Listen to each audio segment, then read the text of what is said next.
Aha! Doctor.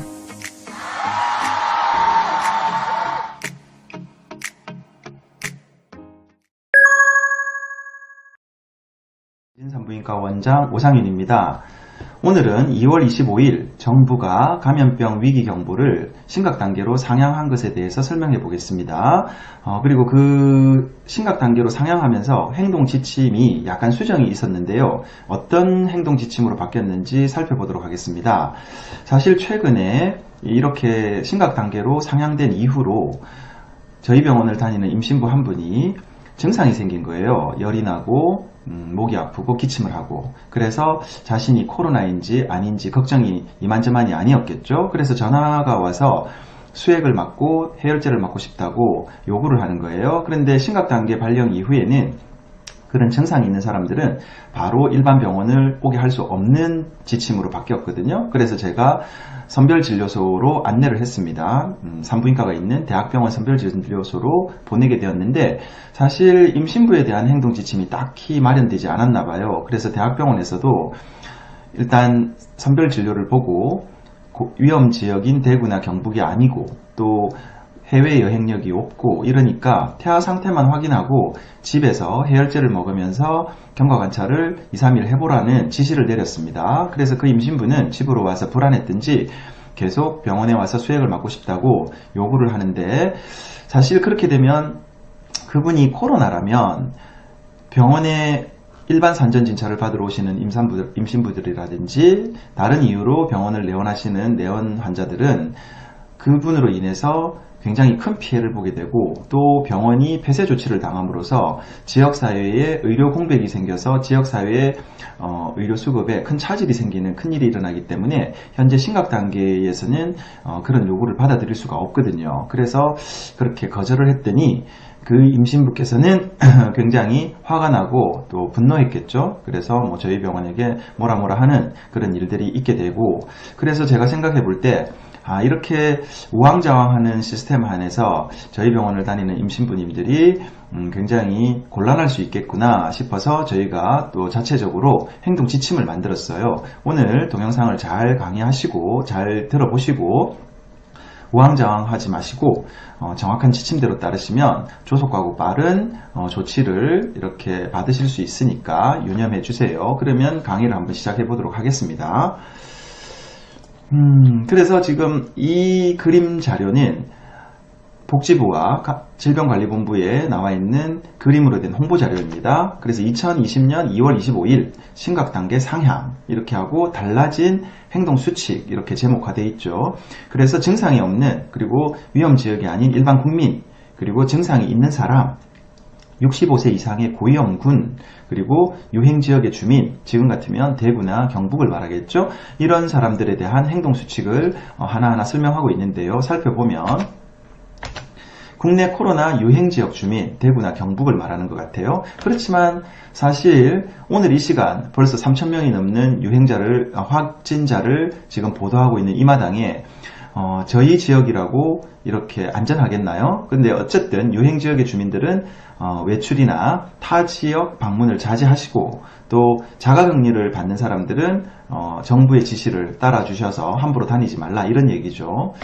그리고 이제 일반 국민들, 아까 말했던 유행지역이 아닌 현재 저희 병원 지역인 경기도 시흥시 같은 경우에도 현재는 아직 유행지역으로 선포된 건 아니니까 일반 국민들은 물에 손을 자주 씻고 기침을 할 때 예절을 잘 지키고, 씻지 않는 손으로 눈, 코, 입 만지지 마시고 눈으로도 감염된다는 보도가 있으니까요. 그 다음에 의료기관 방문 시 마스크를 꼭 착용하시고, 사실 마스크 구하기가 너무 힘들어요. 그래서 또 너무 비싸기도 하고, 사실 저도 KF94 마스크를 끼고 진료를 하는데 상당히 구하기가 힘들거든요. 근데 그런 와중에 병원 다닐 때 이렇게 마스크를 끼고 착용하세요라고 하는데, 어쨌든 최선을 다해서 구해서 병원에 오실 때 마스크를 끼고 오세요. 그러면 자기 자신도 방어를 하고 다른 사람에게 전염시키는 것도 예방이 되는 일석이조의 효과니까 이런 부분들을 좀 잘 지켜주시라, 이렇게 홍보를 하고 있더라고요. 그리고 이제 많은 사람 있는 곳을 가지 말라, 당연하겠죠. 그 다음에 이렇게 발열이나 기침을 하는 사람들 가까이 가지 말라, 당연한 일이고.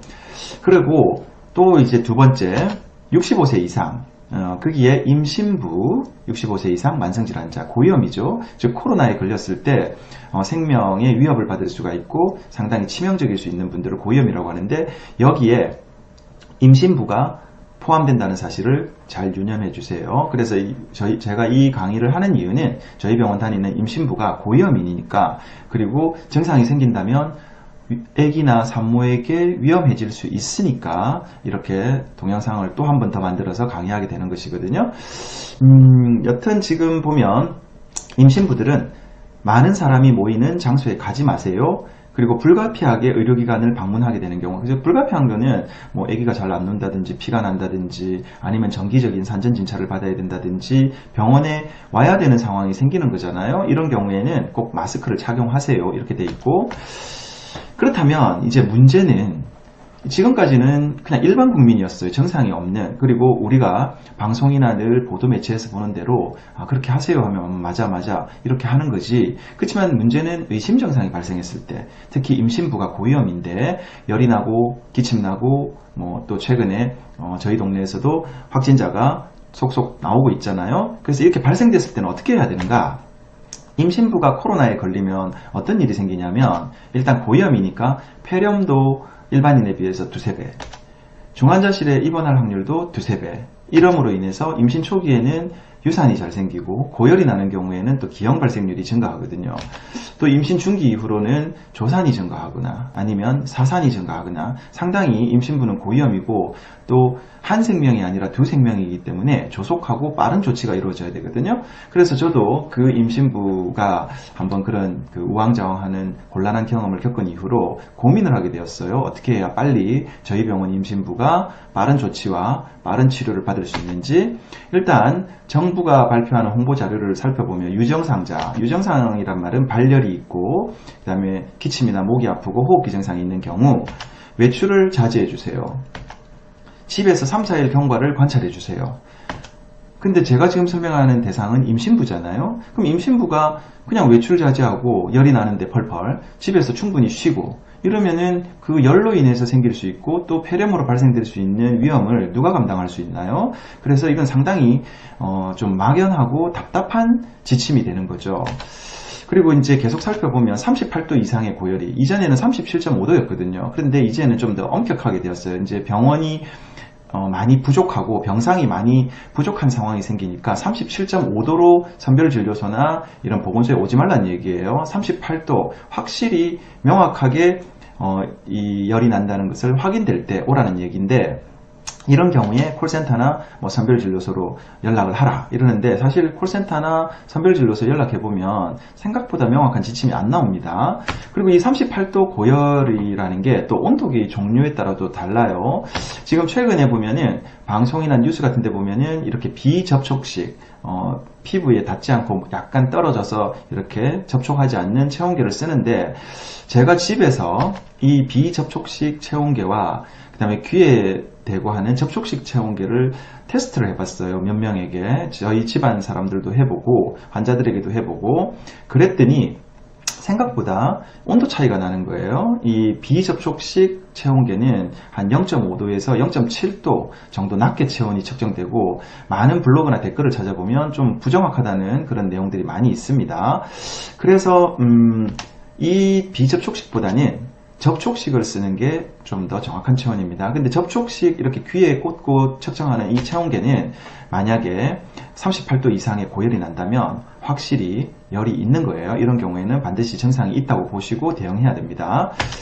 그래서 그 다음 지침을 보면 차로 마스크를 쓰고 차로 자기 자가용 차로 오세요. 그리고 진료를 보세요 라고 되어 있지만 사실은 이렇게 하지 않도록 되어 있죠. 바로 병원에 오게 되면 코로나인지 아닌지 선별진료소를 들르지 않고 오게 되면은 그 병원에 오신 다른 분들에게나 또는 그 병원 의료진에게 굉장히 큰 피해를 초래할 수 있기 때문에, 그래서 의료시설 고갈을 예방하기 위해서 또는 다른 환자들에게 피해를 주지 않기 위해서 바로 의료기관을 방문하면 안 된다가 지침입니다.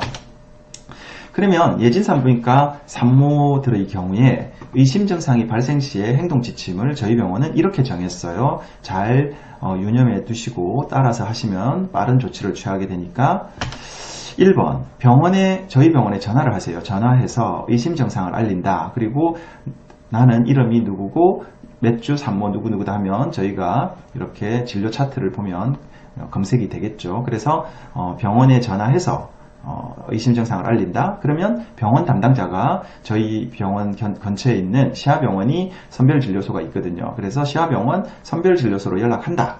그리고 선별진료소에서 진료 예약 시간을 결정한다. 왜냐하면 선별진료소에도 의심 환자들이 많이 오기 때문에 의심 환자들이 있는 곳에 또 가서 접촉하는 게 좋은 게 아니잖아요. 그래서 이렇게 좀 선별진료소가 예약 시간을 결정해줘서 그 시간에 딱 가서 검사를 하는 게 좋겠죠. 그리고 병원 담당자가 그러면 해당 산모에게 선별진료소 진료 시간을 알려드릴 거예요. 그리고 해당 산모는 예약 시간에 진료를 보고 검사를 하면 되겠죠. 코로나 검사를. 보통 검사 결과가 6시간에서 뭐 10시간, 적어도 하루 정도 걸리잖아요. 그럼 검사 결과가 나올 1일 동안 타이레놀을 복용한다. 좀 열이 나고 목이 아프고 좀 약간 몸살기가 있어도 하루 정도 타이레놀 먹으면서 견디는 것은 산모나 태아에게 크게 치명적인 영향을 주는 건 아니거든요. 그리고는 이렇게 1일 후에 결과가 나오면, 예를 들어서 코로나가 나오면 격리병원으로 입원해서 치료를 받아야 되고, 코로나가 아니라면 저희 병원에 오셔서 독감인지 일반 감기인지 진료받고 수액 맞고 약을 처방받으시면 될 것입니다. 이해가 되시나요? 우왕좌왕 하실 필요가 없습니다. 그냥 저희 병원 다니시는 임신부께서는 증상이 의심되고 증상이 나타난다면 저희 병원에 전화하셔서 저 이러이러한데 어떡할까요? 하고 하시면 지침을 알려드릴 테니까 간단하죠? 그냥 저희 병원에 전화하시면 됩니다. 감사합니다.